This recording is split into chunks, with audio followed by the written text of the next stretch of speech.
Buenas madrugadas, estamos en Madrid, a domingo 2 de febrero de 2025, 5:57 de la mañana. En este video voy a tratar el asunto de ética y moral. La ética es una disciplina filosófica que trata de los asuntos morales, es decir, de nuestra conducta, bajo el punto de vista del bien, del deber o del valor, calificándola como buena o mala, debida o incorrecta, valiosa o sin valor moral. Esta disciplina es conocida con dos nombres diferentes, ética y moral, que provienen de distintas raíces etimológicas.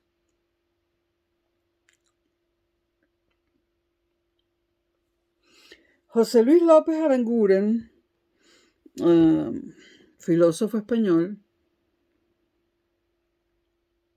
hizo hincapié en esa doble etimología. Ética deriva de las palabras griegas ethos y ethos.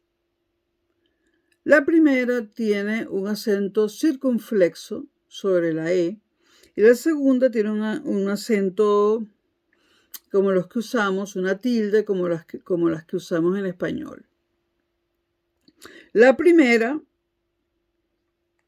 poseía dos sentidos fundamentales, de los cuales el más antiguo aludía a la residencia, a la morada, al lugar donde se habita. Y de morada viene moral. Así, el lugar donde se habita lo señaló Heidegger en su carta sobre el humanismo,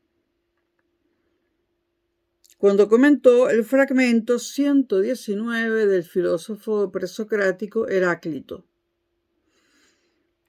para indicar que la habitual traducción de ethos, con la tilde como en español, por carácter o modo, o sea, la traducción habitual de ethos por carácter o modo de ser, piensa en términos modernos, pero no en términos griegos.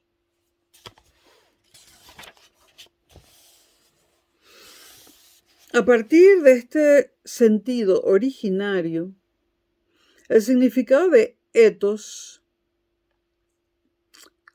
con la E, con una tilde tipo española, el significado de ethos fue evolucionando hasta llegar a designar el lugar metafórico interior desde el que vive, esto es, las disposiciones fundamentales del hombre en la vida, su carácter. Ética como carácter. Tenemos ética como morada, ética como carácter. Platón en su obra Leyes y Aristóteles en su Ética Nicómaco derivaron ethos, la que tiene el acento circunflexo, de ethos, la que tiene el acento estilo español, la tilde española. Derivaron ethos de ethos, el carácter de la costumbre. Y acercaron, por tanto, el sentido de ethos, costumbre, al de exis. Exis es una palabra griega igual que ethos. Exis es el hábito que se adquiere a través de la repetición. De ahí la importancia de la educación, pues no es pequeña la diferencia entre habituarse en un sentido o en otro ya desde jóvenes. Es de gran importancia, o mejor dicho, de la máxima importancia, decía Aristóteles. El carácter sería entonces como una segunda naturaleza, fuente de nuestros actos y a su vez resultado de ellos. frente al mero talante o temperamento, que es el significado originario de exis, que nos es dado y a favor o en contra del cual, pero en todo caso, contando con él, hemos de forjar nuestra personalidad moral. Quizás la obra más importante de la antigüedad griega sobre la ética es Ética a Nicómaco de Aristóteles.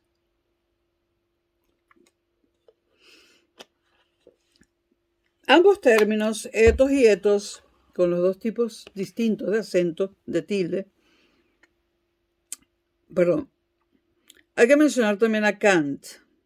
Para Kant, otro referente en cuestiones de ética, en este caso un moderno, o el último de los modernos, para muchos, o el primero de los contemporáneos para algunos, según Kant, el carácter es lo que el hombre hace de sí mismo, mediante una voluntad sometida a la ley moral. Un modo de pensar práctico que es consecuente conforme a máximas inalterables.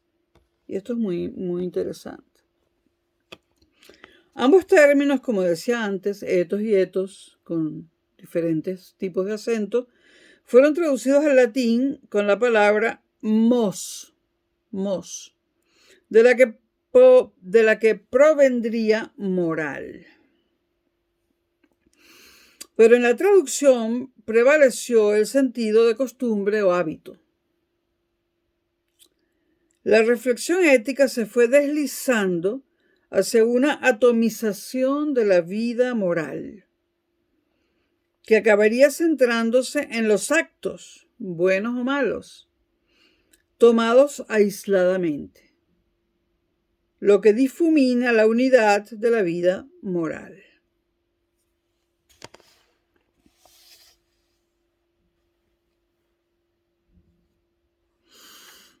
La gran tradición moral occidental, para la que el fin de la ética no era simplemente el aumento en el conocimiento, sino el perfeccionamiento del hombre, pues con respecto a la virtud no basta con conocerla y proclamarla, sino que hay que intentar tenerla y practicarla, según Aristóteles.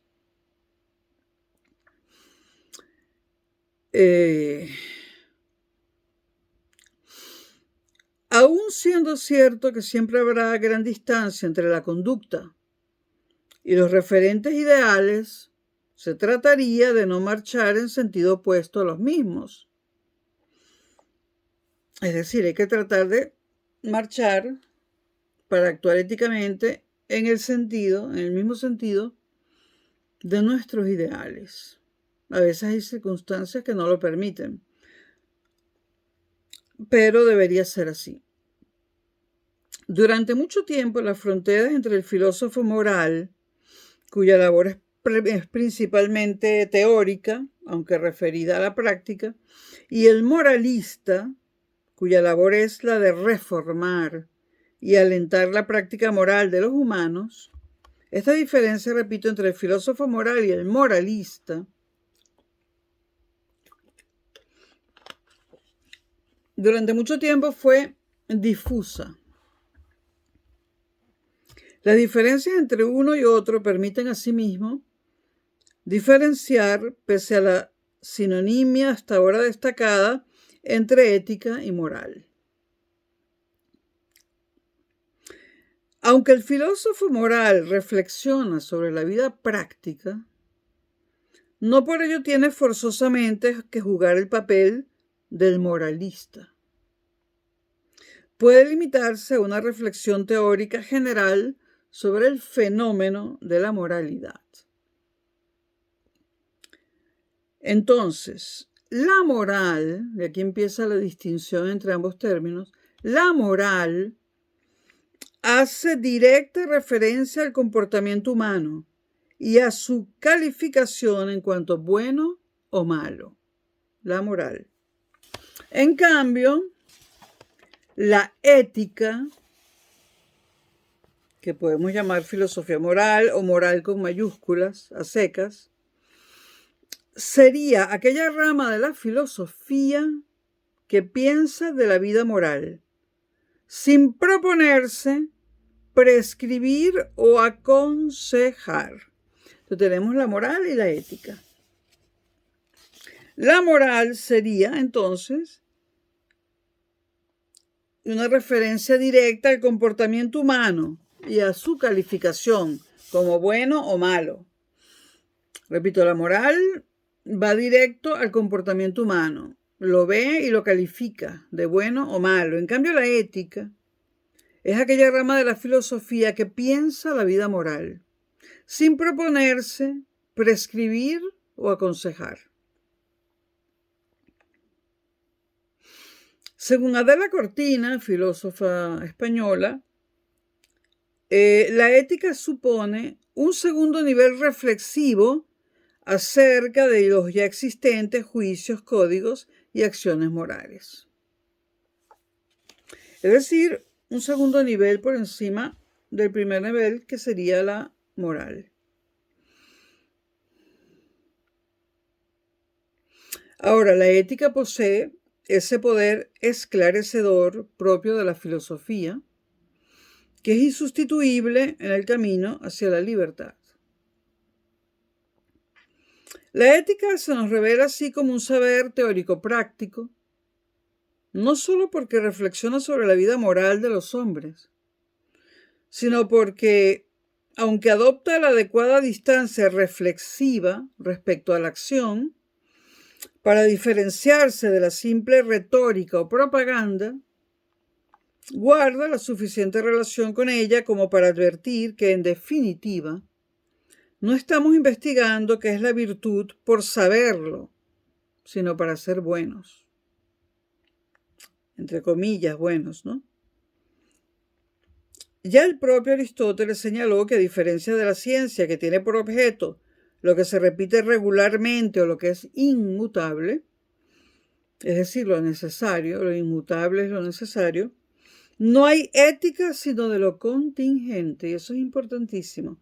Para Aristóteles no hay ética sino de lo contingente, es decir, de lo que tanto puede ser como no ser o ser de otro modo.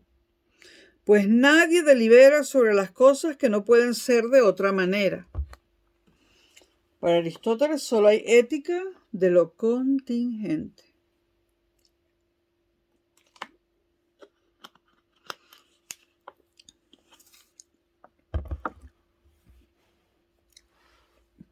Vamos a citar a Adela Cortina, filósofa española, que habla de la ética, que es la teoría filosófica de la acción. Cito: el tránsito de la moral a la ética implica un cambio de nivel reflexivo, el paso de una reflexión que dirige la acción de modo inmediato a una reflexión filosófica, que solo de forma mediata puede orientar el obrar, puede y debe hacerlo. Cierro comillas. Entonces, estas primeras reflexiones acerca de la ética y la moral las podemos resumir de la siguiente manera.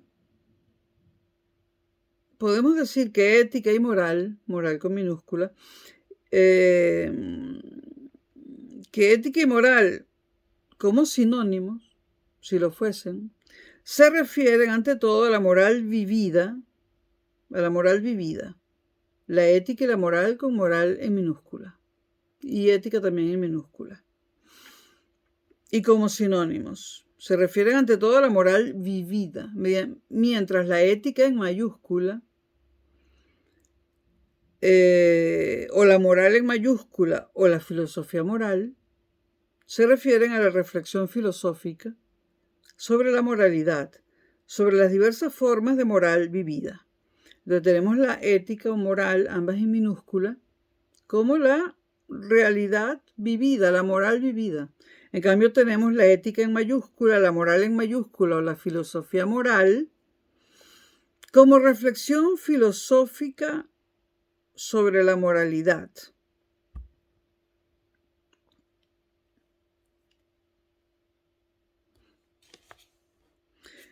Bueno, entre comillas, bueno, aparece en la ética aristotélica, estamos hablando de ética Nicómaco, como el predicado fundamental de la vida moral. El deber entre comillas, de Kant, o el deber con Kant, o sea, si comparamos Aristóteles con Kant, bueno en Aristóteles, deber en Kant y valor en Max Scheler. Por ejemplo, el significado más usual de moral es el adquirido por su contraposición a inmoral, donde inmoral sería lo malo, lo indebido, lo no valioso o lo menos valioso.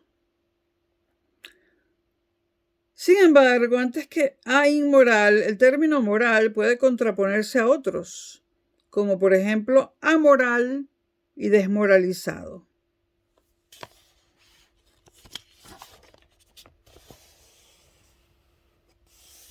Como su propia etimología lo revela, la amoralidad, la partícula A quiere decir sin moral, ¿no? La partícula A quiere decir sin. Entonces, la amoralidad supone la supresión misma de las dicotomías. Si uno es amoral, si uno no tiene moral, no puede ser ni moral ni inmoral. Entonces rompe las dicotomías. La amoralidad. Un sujeto amoral no sería aquel que elige lo malo frente a lo bueno. Ese sería el caso del inmoral. Sino que no se hace cuestión de la alternativa y pretende situarse, por tanto, más allá o más acá de la misma. Un amoral no está pensando en la ética, está más allá de esas consideraciones.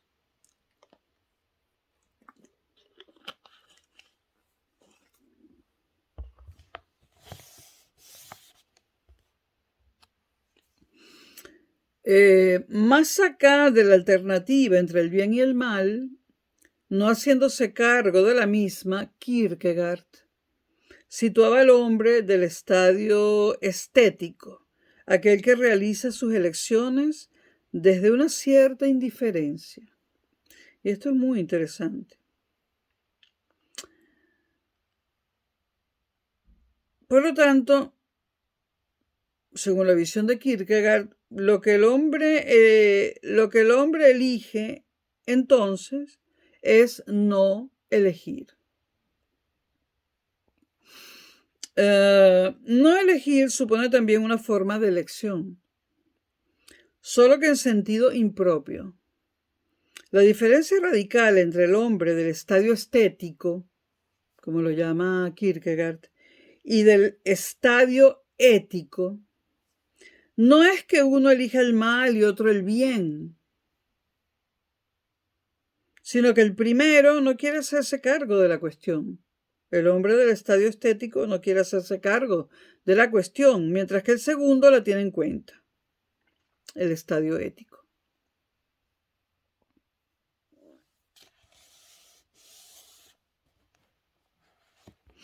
Citando a Kierkegaard, dice: mi disyuntiva no expresa ante todo la elección entre el bien y el mal, sino aquella elección mediante la cual se elige bien y mal, o se anula el bien y el mal.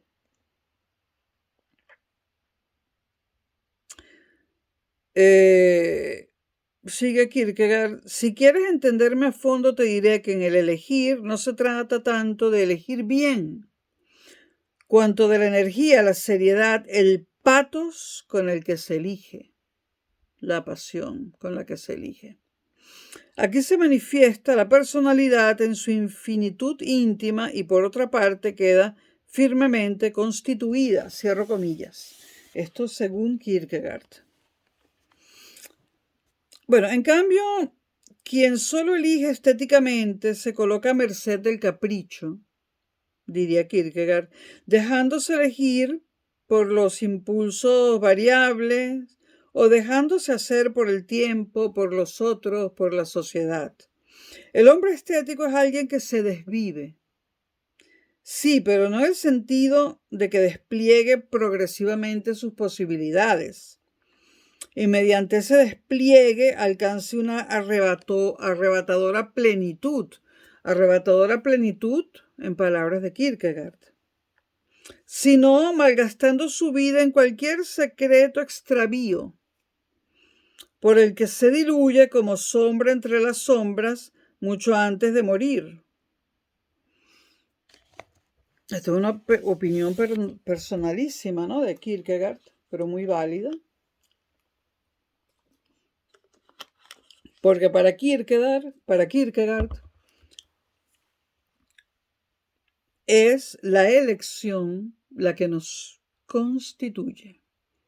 Y el hombre estético no elige. Y su vida se diluye en cosas sin importancia, podríamos decir.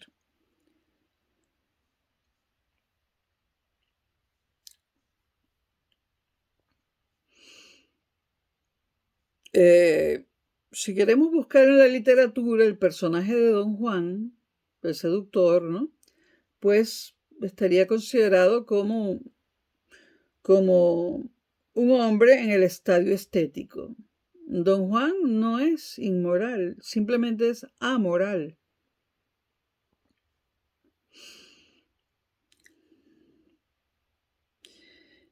Y volvamos a citar a Kierkegaard, una cita que viene mucho a cuento. Decía Kierkegaard: quien se pierde en su pasión, pierde menos que quien pierde su pasión. Recuerden que para Kierkegaard el pathos, la pasión, es con lo que se elige. Por tanto, quien pierde su pasión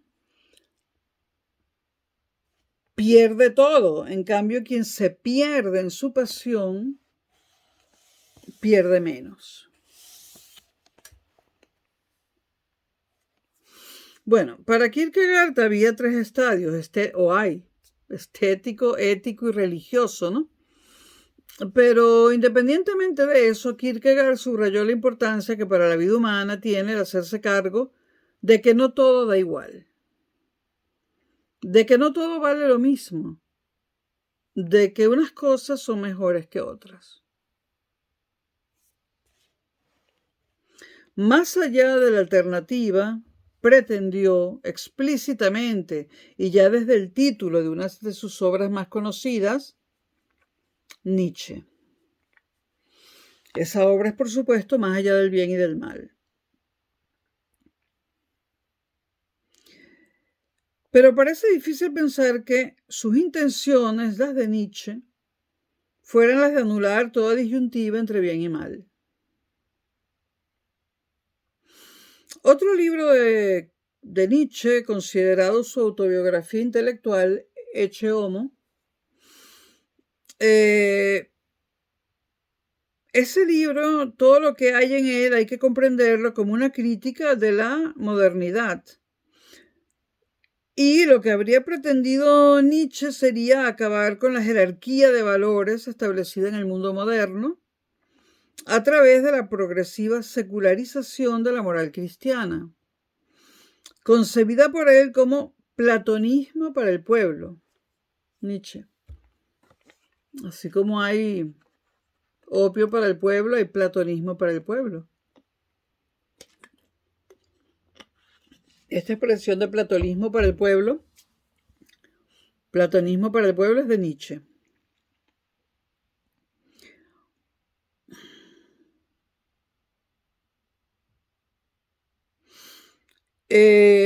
Nietzsche dice que eso, el platonismo para el pueblo, se puede ver como una moral de la decadencia y del resentimiento, prolongada en la democracia y en el socialismo.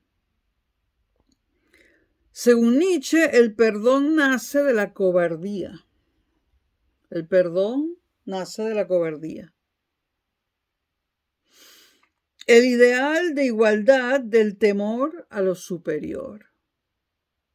En esto yo estoy de acuerdo. El ideal de igualdad del temor a lo superior. Lo suscribo. Ahora, Nietzsche en su justa crítica al igualitarismo resentido, con esto se lleva muchas cosas por delante. A su entender, el gregarismo encontró su estandarte moderno en la Revolución Francesa. Bueno, ahí había mucho platonismo para el pueblo, puro platonismo para el pueblo, que puso el cetro en la mano plena y solemnemente al hombre bueno. ¿Y quién era el hombre bueno? El borrego, el asno, el ganso.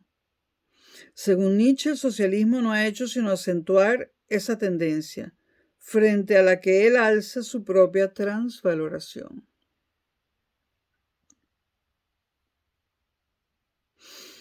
Nietzsche, en vez de una moral reactiva, que no pretende originariamente nada y es propia de espíritus sometidos, propone la moral de alguien rudo, poderoso, plantado en sí mismo, que quiere ser señor, la moral de los señores. Frente a la moral del rebaño está la figura del superhombre, el Übermensch. Y frente a las normas universales, el propio querer. Resulta claro que en su más allá del bien y del mal, Nietzsche no pretende sino establecer otro bien y otro mal, es decir, una nueva jerarquía de valores.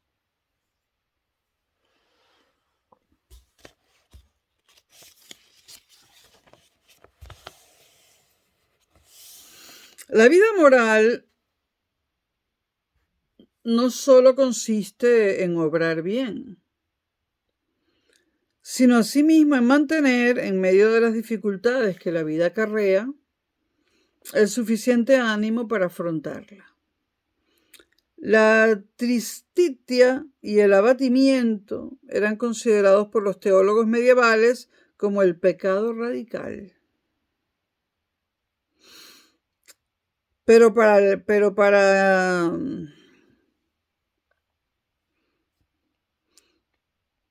Spinoza, por ejemplo, filósofo moderno, racionalista, la alegría es una de las formas más altas de virtud, como también lo era para Nietzsche.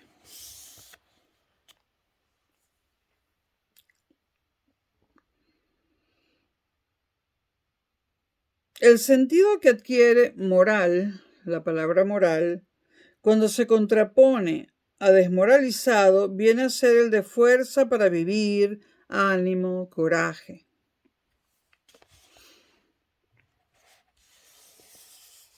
Según Sabater, el virtuoso es el triunfador, el más eficaz. Y vamos a citar a Ortega y Gasset en un texto muy famoso. Bueno, él decía que le irritaba mucho el vocablo moral. Bueno, abro comillas, citando a Ortega y Gasset.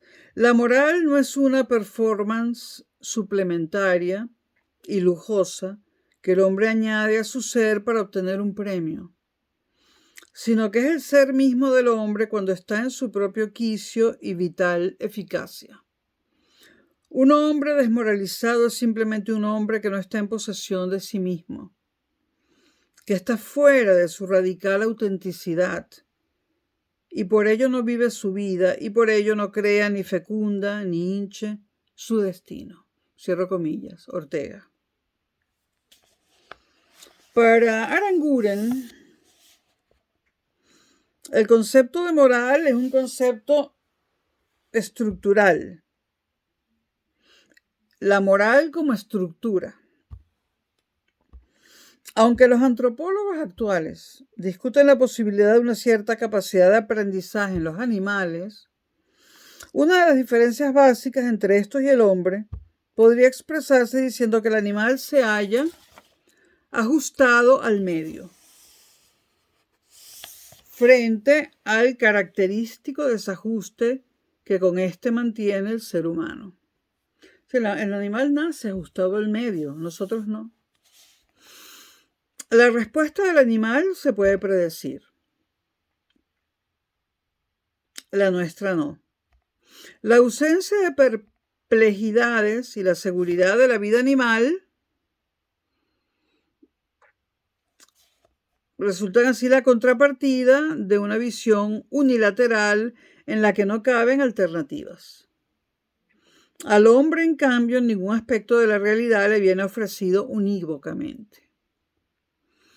Al poder dar diferentes respuestas y hacer diferentes propuestas, tiene que interpretar la realidad y elegir entre las posibilidades que se le ofrecen, las que estime preferentes, lo que comporta una vida inestable, que no es sino la otra cara y el riesgo de su propia libertad. Y en este sentido habría que leer a Erich Fromm.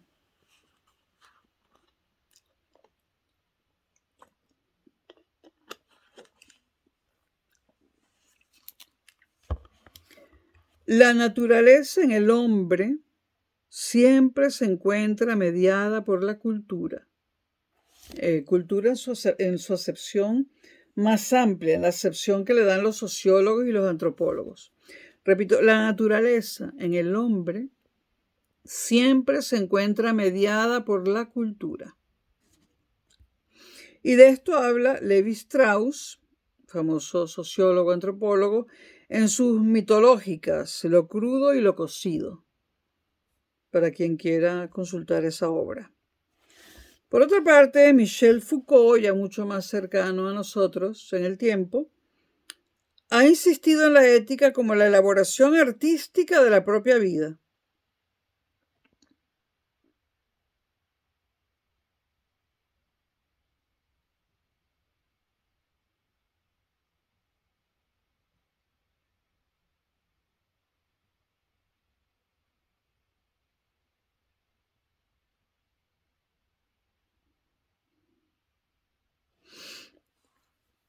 Entonces nos quedamos con esta idea. Para Michel Foucault, la ética es la elaboración artística de la propia vida. La vida humana es qué hacer. Como al animal, la vida nos ha sido dada, pero a diferencia de él, no nos ha sido dada hecha, teniendo a cada cual que ser su propio novelista, ¿no? Más o menos original o plagiario, e inventar su propia vida. Al respecto dice Ortega: antes que hacer algo, tiene cada hombre que decidir por su cuenta y riesgo lo que va a hacer. Cita de Ortega. Ahora, hay algo de lo que los hombres no somos libres, de dejar de serlo. Pues como Sartre decía, estamos condenados a la libertad como condena. Aunque ciertamente el rebaño no está condenado.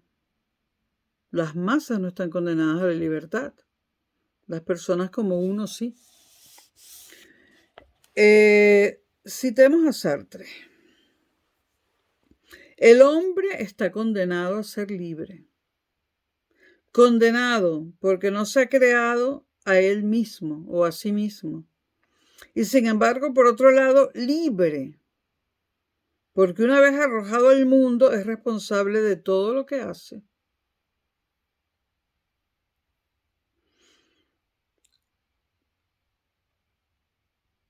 Seguimos con Sartre. El hombre, sin ningún apoyo ni socorro, está condenado a cada instante a inventar al hombre.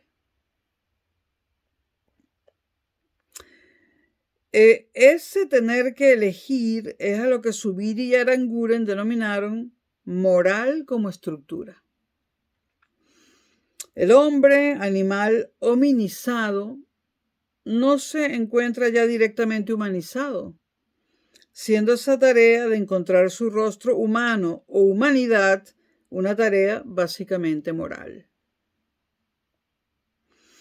Al destacar la forzosa libertad humana, parece que hemos orillado la posibilidad de que, aunque el hombre se piense libre, su conducta se encuentre sometida a un estricto determinismo. Kant, en la tercera de las antinomias a las que se refiere en la dialéctica trascendental de su crítica de la razón pura, habla de esto. Lo que el estudio de Kant se concluye es la imposibilidad, por la razón teórica, de resolver esa antinomia. Pues por más que nuestra conciencia nos presente como libres, no podemos llegar a saber si esa conciencia de libertad no es sino una ilusión, una apariencia, en alemán Schein, que no somos capaces de desentrañar en su significación real. Esto de una ilusión, aunque uno no quiera, remite a Descartes, ¿no? Y sus meditaciones metafísicas, sobre todo las primeras.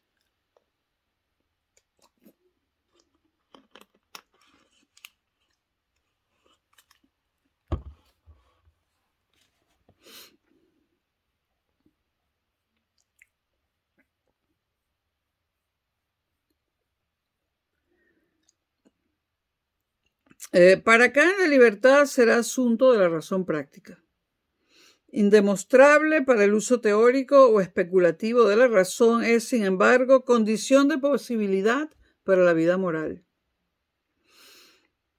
puesto que no sería posible imputar responsabilidad moral a quien careciese de libertad, la cual aparece así como un requisito indispensable, como un presupuesto necesario del lenguaje y de la vida moral, como la razón de ser de la moralidad. Es decir, si no somos libres, en lo absoluto no se nos puede achacar ninguna inmoralidad. ¿Por qué? No somos libres. Quiere decir, todo está determinado. Por lo tanto, no somos responsables de nada.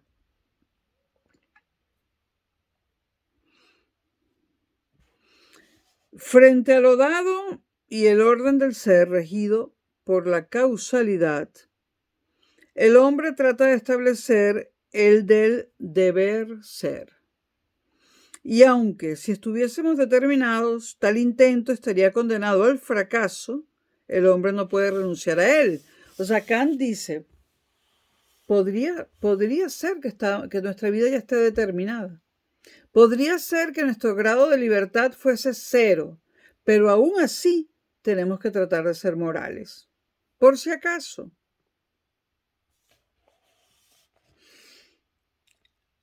Cuando excusamos la conducta de una persona en virtud de una serie de circunstancias, su biografía, su condición social, etc., la excusamos, pero no hay que olvidar que la estamos excusando a costa de cosificarla, es decir, a costa de convertirla en cosa entre las cosas. Es decir, si justificamos todas las barbaridades que hace una persona y decimos, es que bueno, su condición social, es un marginado, su biografía, su mamá no lo quería, etc. Todo eso ha hecho que él haga esta cosa mala. Pero él no es responsable, son las circunstancias. Si excusamos a una persona por esas circunstancias, entonces esa persona la convertimos en una cosa. En una cosa que no tiene libertad, que vive en un determinismo total.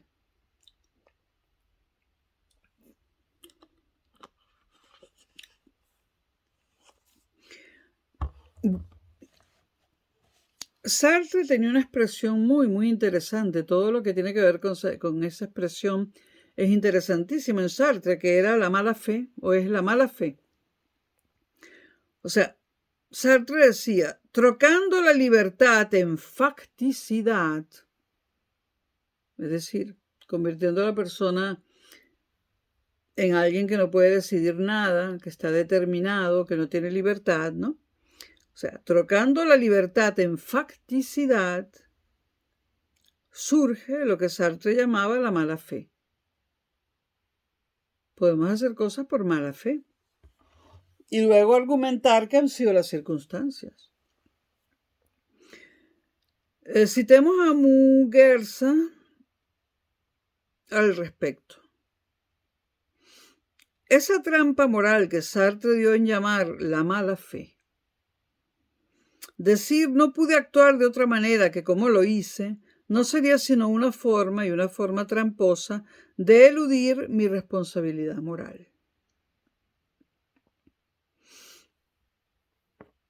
Bueno, sigamos. Libertad y responsabilidad no se ejercen, desde luego, según decíamos, en ausencia de todo condicionamiento.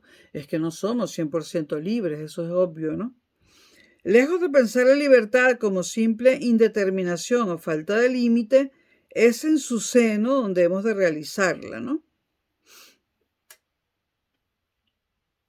O sea, la libertad tiene límites, no es ilimitada.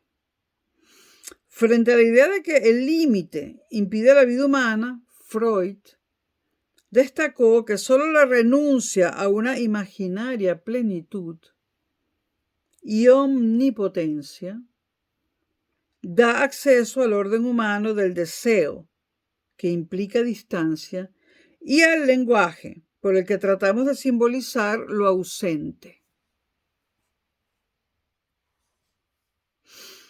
Y siguiendo con Sartre, para él la falta de límites no permite nuestra realización, sino que nos extravía. O sea, si no hubiera límites, nos extraviaríamos. Estaríamos todos extraviados. Entonces, la falta de límites para Freud no permite nuestra realización, sino que nos extravía, y como en el desierto, al carácter de todo tipo de referencias, o sea, al carecer de todo tipo de referencias, no sabríamos hacia dónde dirigirnos. En cambio, el límite, la perspectiva, nos orienta y nos abre al mundo, según Freud. Por otra parte, en la introducción a la crítica de la razón pura, Kant empleó una bellísima metáfora muy conocida, la metáfora de la paloma, que al sentir la resistencia del aire, sueña que sin ella, sin la resistencia al aire, volaría más deprisa, sin reparar en que sin aire no podría siquiera volar. Esta bellísima metáfora está en la introducción de la crítica de la razón pura de Kant.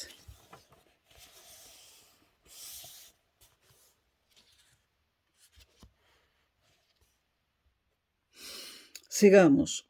La Sittlichkeit, eticidad, venía constituida para Hegel por las valoraciones sedimentadas en las instituciones sociales, superadoras de lo que él consideraba mera moral.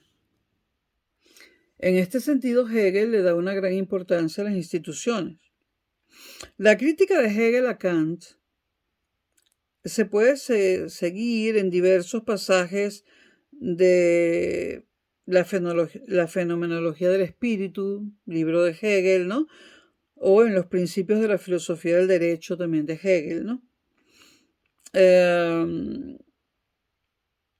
Esta crítica de Hegel a Kant insistía en el formalismo de los principios morales kantianos, su universalismo abstracto, la impronta del deber y el rigorismo de la convicción, que no tiene en cuenta las circunstancias y las posibles consecuencias de una aplicación descontextualizada de dichos principios.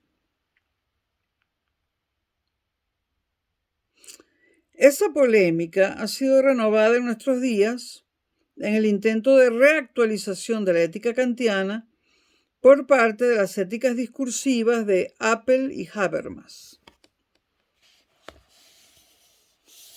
y en el debate entre liberales y comunitaristas, al insistir estos en que la subjetividad siempre viene mediada y se constituye en horizontes sociales, que son los únicos desde los que las elecciones éticas pueden cobrar sentido.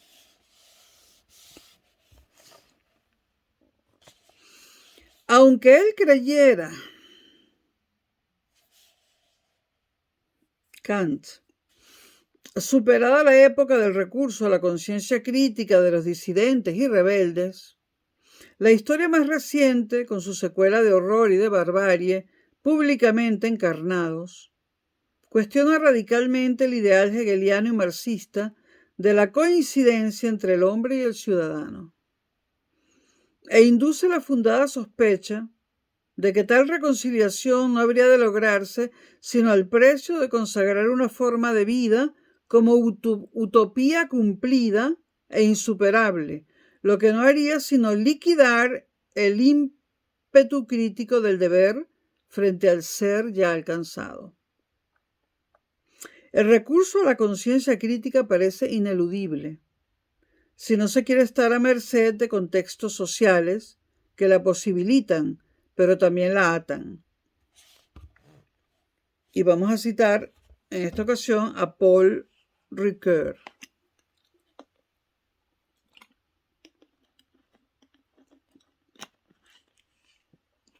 Cuando el espíritu de un pueblo es pervertido hasta el punto de alimentar una Sittlichkeit, eticidad mortífera, el espíritu que ha desertado de las instituciones, que se han vuelto criminales, se refugia en la conciencia moral de un pequeño número de individuos, inaccesibles al miedo y a la corrupción.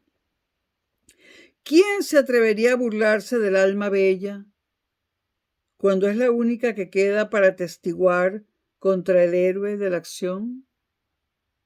Bello pasaje de Ricoeur. Sigamos, en la medida en que el hombre no se abandone a la normatividad social vigente, y aun cuando concuerde con ella, habrá de asumirla personalmente, bien para seguirla o bien para modificarla, si es que no quiere ser un mero producto de la presión social, cayendo en lo que Heidegger denunció como la banalidad del Das Man, del se dice, se hace, se comenta, banalidad del Masman, del Das Man. Das Man es el hombre. El hombre. La banalidad del hombre. La banalidad del Das Man. Qué casualidad, ¿no? Que Hannah Arendt, quien fue amante de Heidegger, popularizó, porque no se puede decir de otra manera, Hannah Arendt se ha convertido en los libros de Hannah Arendt se han convertido en bestsellers, pero nadie los lee. Se han convertido en bestsellers desde aquel juicio a Eichmann y se ha acuñado, y ella acuñó la expresión la banalidad del mal y se la atribuye a ella. Pero ella fue amante de Heidegger y Heidegger hablaba de la banalidad del Das Man, que bien se podría traducir porque dice la banalidad del ese hombre, o sea, del hombre. Esa expresión, la banalidad del mal, es muy probable que Arendt se la haya robado a Heidegger. Y como Heidegger en ese momento estaba desprestigiado, y el pueblo judío hace lo imposible al adjudicarle el término banalidad del mal a Arendt, una judía que logró escapar de Europa debido a la Segunda Guerra Mundial y a los acontecimientos previos a la Segunda Guerra Mundial en Alemania. Pero bueno,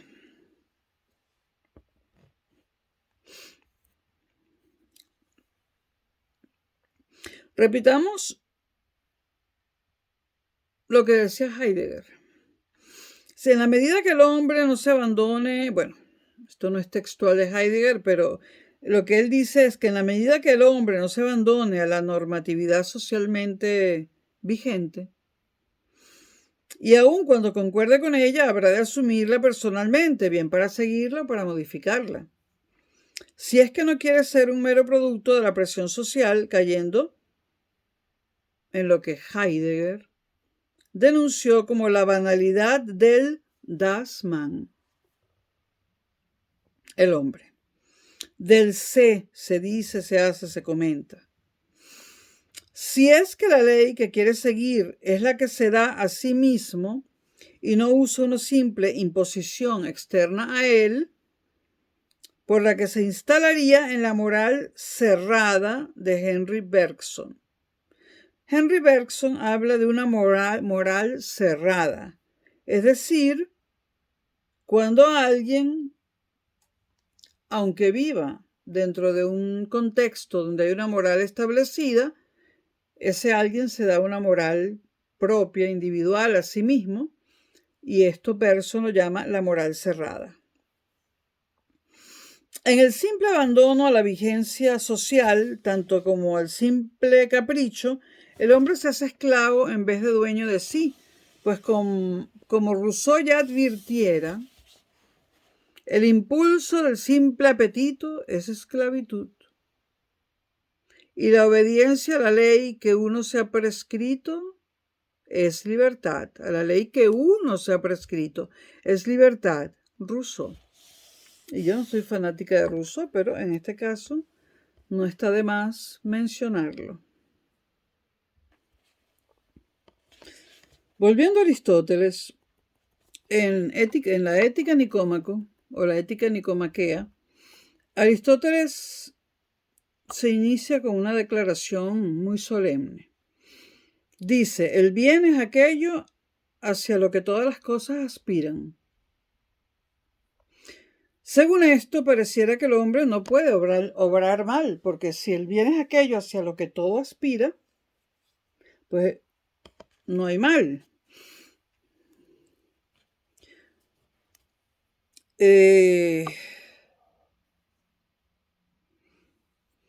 Pero no siempre optamos por lo mejor, aun cuando elijamos lo que en determinadas circunstancias nos parece o queremos que nos parezca así.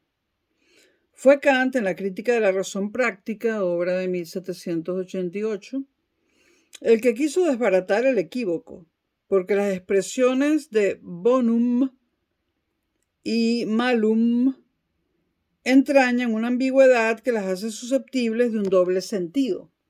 Recuerden que Aristóteles fue traducido por los árabes, del griego al árabe, y luego por los católicos, por el cristianismo, del árabe al español. Del árabe al latín, perdón. Entonces, bonum, malum viene del latín. Bonum, malum viene del latín, pero recuerden que esa traducción no fue directa del griego al latín, sino que pasó por el árabe. Griego, árabe, árabe, latín. Entonces, estas expresiones bonum, malum, para Kant entrañan una ambigüedad que las hace susceptibles de un doble sentido. Y por ello, Kant se sirvió de las posibilidades brindadas por el idioma alemán al distinguir entre das Gute, lo bueno, y das Wohl, lo provechoso, para referirse a bonum, y entre das Böse, lo malo, y das Übel, lo perjudicial, o también das Weh, lo dañino, para referirse a malum, reservando la acepción moral para las primeras expresiones de esos pares y refiriendo las segundas a lo meramente apetecible sin relación a la voluntad en cuanto determinada por la ley de la razón. Entonces, las primeras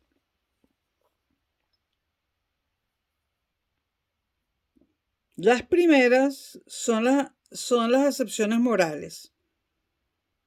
En alemán lo bueno sería das Gute. Y lo malo, das Böse.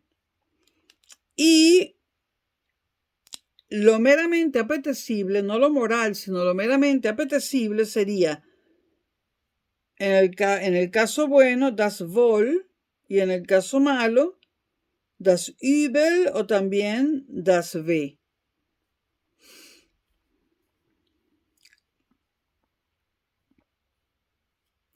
Vamos a citar un pequeño texto de Kant. Para lo que los latinos designan como una única palabra, bonum, el alemán cuenta con dos conceptos muy diversos y también con dos expresiones igualmente distintas, pero la palabra bonum cuenta con los términos das Gute, lo bueno, y das Wohl, lo provechoso. Para la voz malum tiene las expresiones das Böse, lo malo, y das Übel, lo perjudicial, o Weh, dañino. Citemos otro texto, otro fragmento de Kant. El provecho o perjuicio siempre significan tan solo una relación con nuestro estado de agrado o desagrado, de deleite y dolor, y cuando deseamos o aborrecemos por ello un objeto, tal cosa tiene lugar únicamente por cuanto dicho objeto queda relacionado con nuestra sensibilidad, así como con el sentimiento de placer y displacer que produce. Sin embargo, el bien o el mal significan siempre una relación con la voluntad, en tanto que ésta se vea determinada por la ley de la razón. Cierro la cita.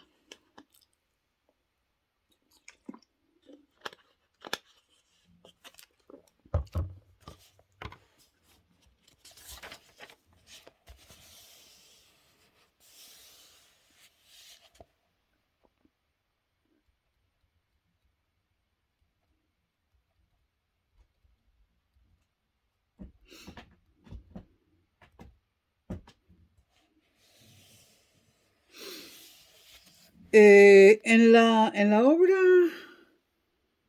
obra de Kant, la gatica, una gata que tengo. En la obra de Kant, la que más se ocupa de la ética, ¿no?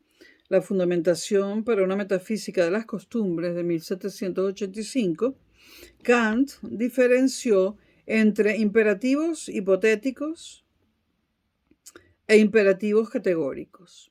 Los imperativos hipotéticos son dependientes del fin propuesto o de determinadas condiciones, como cuando se dice si quieres conservar la salud debes dejar de fumar. Es decir, si es A, entonces debes B, en términos de lógica.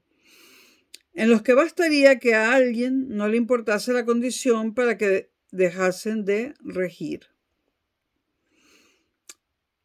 ¿Y qué sería un imperativo categórico? Aquel que no está sometido a ninguna condición o aquellos que son incondicionados y que sencillamente formulan debes o no debes hacer esto o aquello. Esos son categóricos.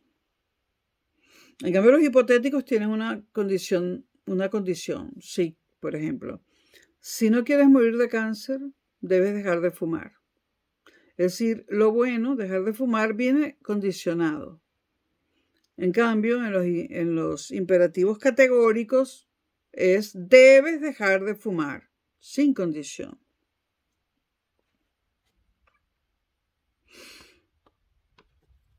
Citemos a Kant. Felicidad es la satisfacción de todas nuestras inclinaciones, tanto extensive, atendiendo a su variedad, como intensive, respecto de su grado, como también protensive en relación con su duración. Son palabras alemanas y las he leído como si fueran en español, ¿ok? La ley práctica derivada del motivo de la felicidad la llamo pragmática, regla de la prudencia. En cambio, la ley, si es que existe, que no posee otro motivo que la dignidad de ser feliz, la llamo ley moral, ley ética, Kant. Por lo tanto, para Kant los imperativos categóricos son mandatos de la moralidad, mandatos. Citemos a Kant en La crítica del juicio, obra de 1790. Divídese con razón la filosofía en dos partes completamente distintas según los principios: la teórica como filosofía de la naturaleza y la práctica como filosofía moral. Pues tal nombre recibe la legislación práctica de la razón, según el concepto de libertad. Pero hasta ahora ha dominado un empleo erróneo de esas locuciones en la división de los diferentes principios. Y con ello también de la filosofía, pues tomando por una misma cosa lo práctico según conceptos de la naturaleza y lo práctico según el concepto de libertad, se ha hecho así bajo las mismas denominaciones de filosofía teórica y práctica. Una división por medio de la cual en realidad nada estaba dividido, puesto que ambas partes podían contener principios de la misma clase. Todas las reglas técnico-prácticas, en cuanto sus principios descansan sobre conceptos, deben contarse solo como corolarios de la filosofía teórica, pues ellas conciernen tan solo la posibilidad de las cosas según conceptos de la naturaleza a la cual pertenecen, no solo los medios que en la naturaleza pueden encontrarse para ello, sino la misma voluntad, en cuanto puede ser determinada según aquellas reglas por medio de motores naturales. Sin embargo, semejantes reglas prácticas no se llaman leyes, como sería en la física, sino solamente preceptos. La razón de esto es que la voluntad no entra solamente bajo el concepto de naturaleza, sino también bajo el concepto de libertad, con relación a la cual los principios del mismo llamanse leyes y forman solos, con sus consecuencias, la segunda parte de la filosofía, a saber, la práctica. Cierro cita, una cita de Kant en La crítica del juicio.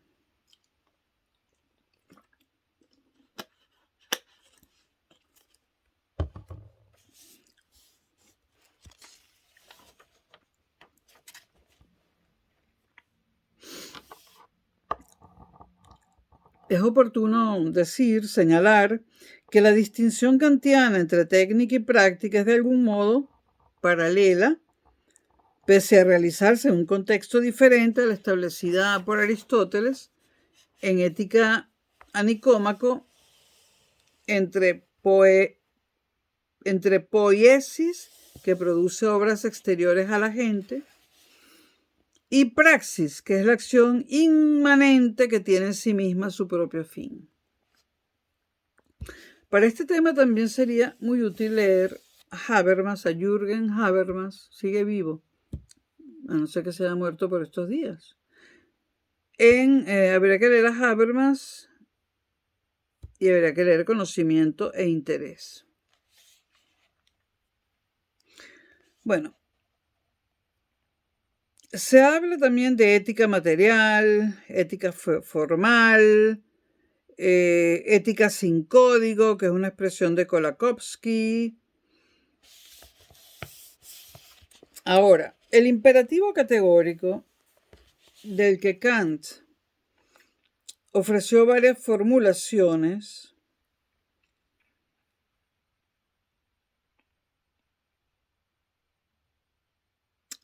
la primera de esas formulaciones decía: obra solo según aquella máxima por la cual puedas querer que al mismo tiempo se convierta en una ley universal.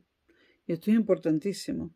Obra solo según aquella máxima por la cual puedas querer que al mismo tiempo se convierta en una ley universal. Es decir, sin establecer qué hemos de hacer en concreto, sino tan solo cómo hemos de obrar para que nuestro comportamiento sea moral, ¿no? De este modo, la moral como contenido se hace aquí puramente formal. Esto es precisamente vacía de contenido. Esto es un apunte acerca del imperativo categórico de Kant. Y bueno, hay muchísimos autores que han hablado de ética, sobre todo contemporáneos. Entonces se habla de ética material, de ética formal, de ética sin código, etc.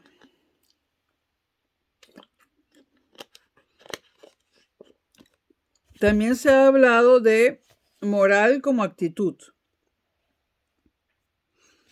Pero no podemos estar analizando en un solo video todos estos tipos de morales, por decirlo así, o de todo este tipo de, toda esta cantidad de conceptos de la moral que tantos autores han dejado plasmados. Bueno, la conciencia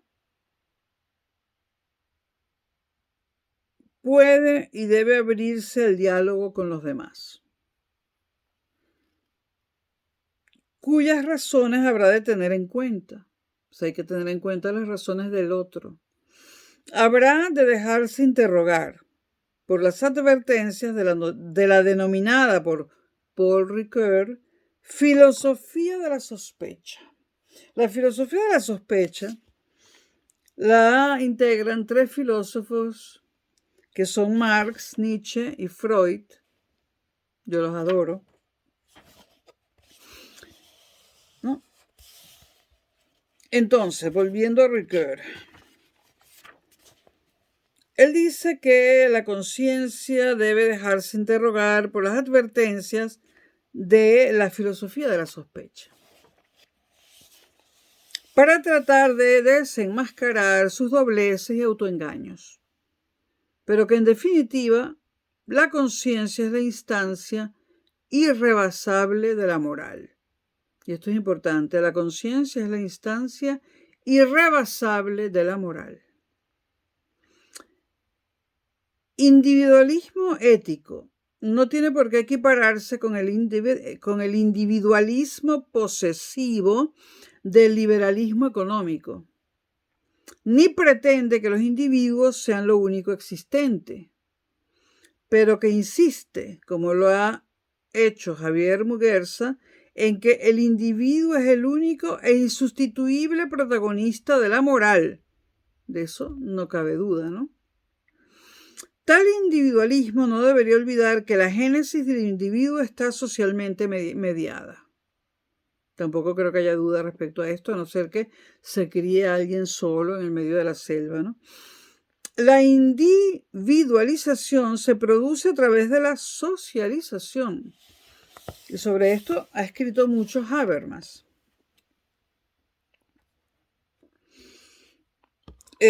También Max Weber, conocidísimo filósofo, sociólogo, en su sociólogo alemán, en su obra Politik als Beruf, la política como trabajo, como profesión, y esta obra fue escrita en 1919, es decir, terminando la Primera Guerra Mundial, ¿no? En ella, Max Weber habla de la intención o de la convicción, o sea que hay que ir de la intención o de la convicción a la ética de la responsabilidad.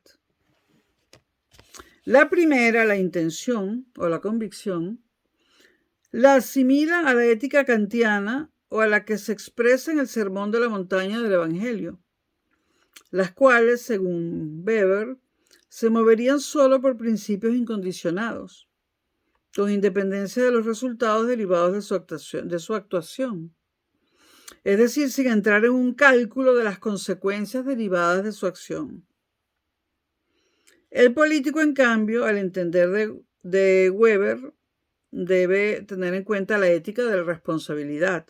Y claro, Weber escribe esto al terminar la Primera Guerra Mundial, ¿no? Y es lógico que hable de la ética de la responsabilidad y de que los individuos tienen que hacerse responsables de sus actos. Después de la carnicería que fue la Primera Guerra Mundial, pues Weber no podía escribir otra cosa, ¿no?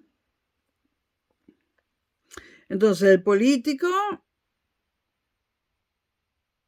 aun cuando no carezca de principios, ha de estar atento a las consecuencias previsibles e incluso laterales y no deseadas de su acción, moviéndose conforme a una ética de la responsabilidad.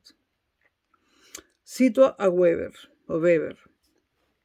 Ninguna ética del mundo puede eludir el hecho de que para conseguir fines buenos hay que contar con muchos casos con medios moralmente dudosos, o al menos peligrosos, y con la posibilidad e incluso la probabilidad de consecuencias laterales moralmente malas. Quien se mete en política, es decir, quien accede a utilizar como medios el poder y la violencia, ha sellado un pacto con el diablo. Palabras graves de Weber, ¿no? Quien se mete en política, es decir, quien accede a utilizar como medios el poder y la violencia, ha sellado un pacto con el diablo. Podemos aquí notar que para Weber, el poder y la violencia, o sea, la acción política y la guerra es lo mismo. Volviendo a Kant, la moralidad de la acción no reside en Kant en el resultado, como si reside en Weber. Pues el valor de la buena voluntad nada puede añadir ni mermar la utilidad o el fracaso para Kant. Pero recuerden que Weber habla de la ética de la responsabilidad. Y llega un momento en que dice, no puedo hacer otra cosa, aquí me detengo. Es decir, que para poder ejercer una ética de la responsabilidad, la persona debería decir, me detengo aquí. Pero ¿cómo detienes tú una guerra que ya comenzó? Este es un comentario muy simple para un video de filosofía, pero bueno. Weber dice que el que practica una ética de la responsabilidad se aferra a sus principios, como Lutero lo hizo ante el emperador Carlos V, cuando en las negociaciones de la Dieta de Worms de 1521 exclamó: Hier stehe ich und kann nicht anders. Aquí me paro yo, o sea, esto es lo que yo pienso, aquí me paro yo y no puedo hacer otra cosa. O sea, no voy a cambiar mi postura. Traducción libre mía. La ética normativa sería aquella disciplina filosófica que trata de señalar lo bueno o lo malo en la vida humana, lo que debemos hacer en el orden de los principios. Los principales modelos de ética normativa han sido los teleológicos, de telos, fin, y los deontológicos, deón, deber. Los primeros, los teleológicos, vienen ejemplificados ante todo por la ética aristotélica, que ya sabemos que tiene como fin el bien, ¿no? Pues ya desde la declaración inicial de la ética Nicómaco se advierte que el bien es aquello a lo que todas las cosas tienden, siendo la eudaimonía, traducido casi siempre como felicidad, traducción del griego, el bien buscado por los humanos.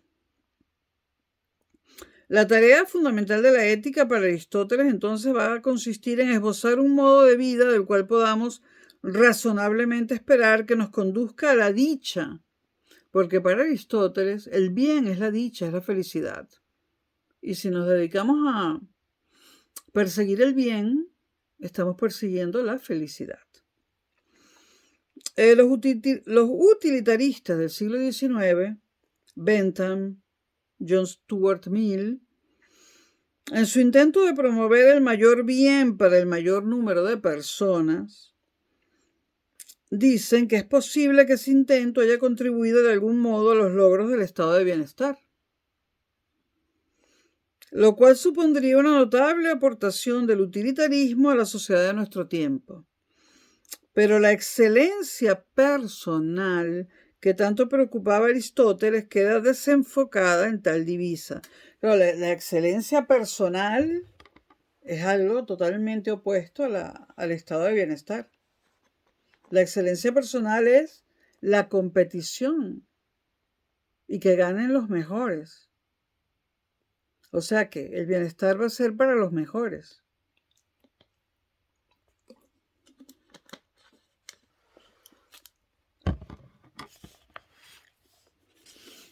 Esta excelencia personal, digamos, es la divisa de los Estados Unidos de Norteamérica.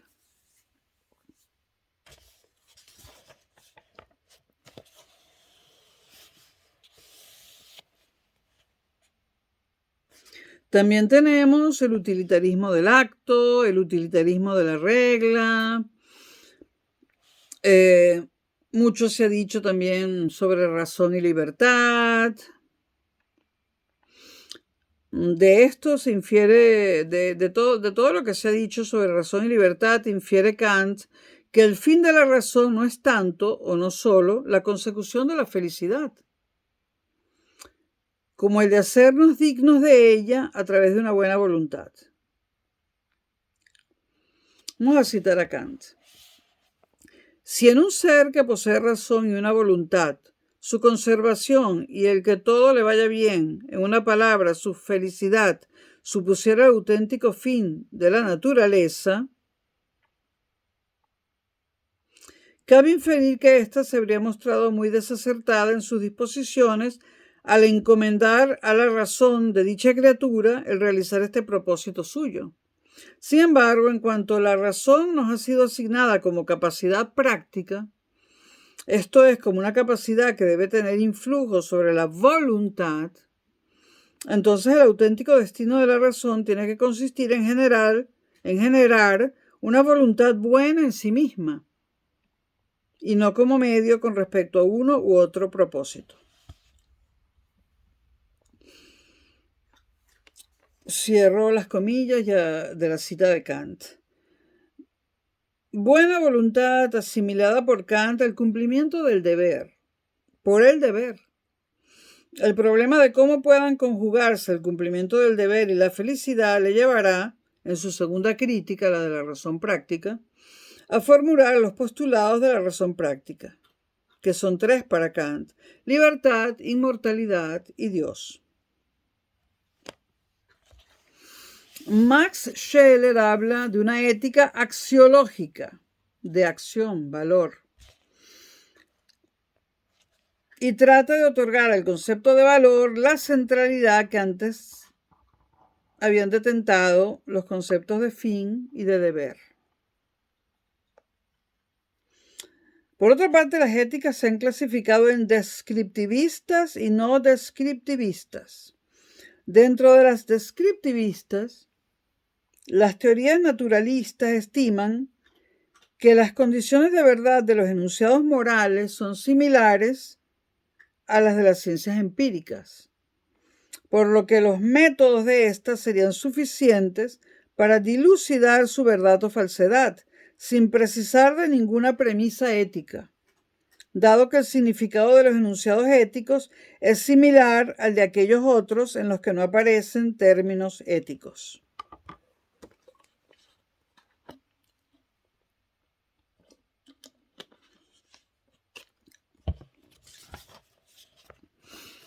Por otra parte, Moore habla de una falacia naturalista.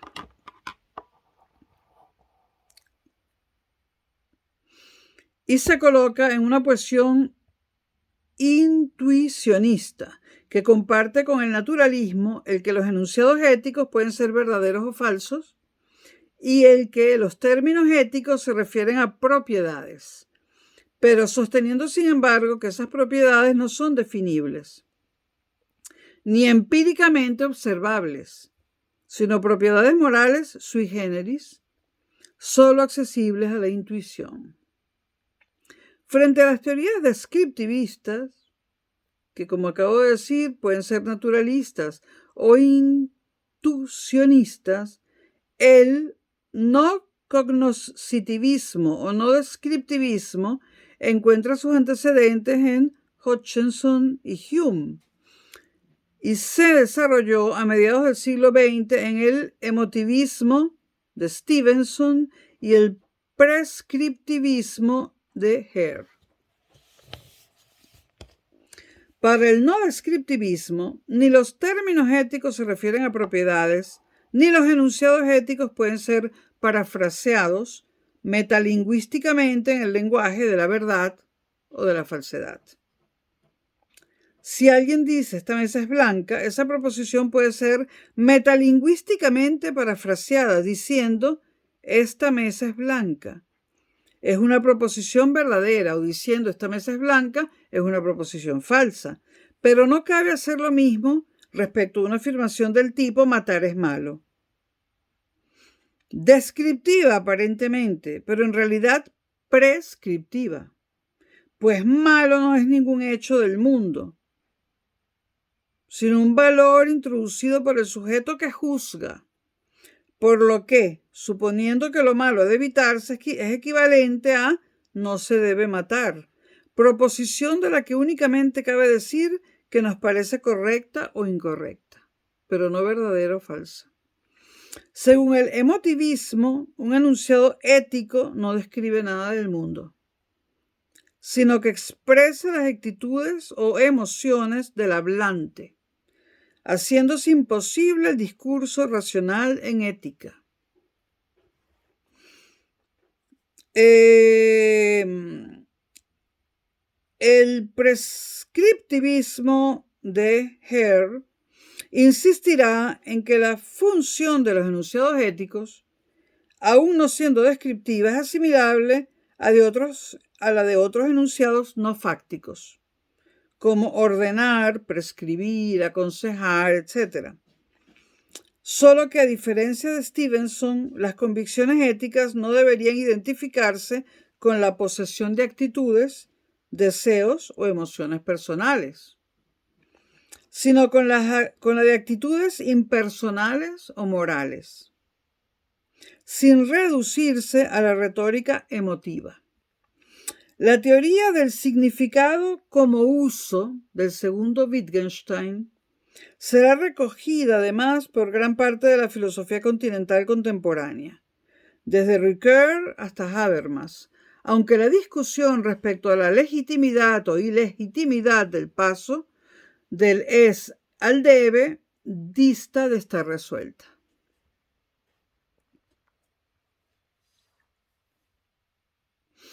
Por otra parte, Popper y Albert se alzaron frente a las exageraciones positivistas de la filosofía analítica, ¿no? Es decir, esta filosofía que lo quiere convertir todo en enunciados, en silogismos o falacias, o sea que es pura lógica. Lógica matemática.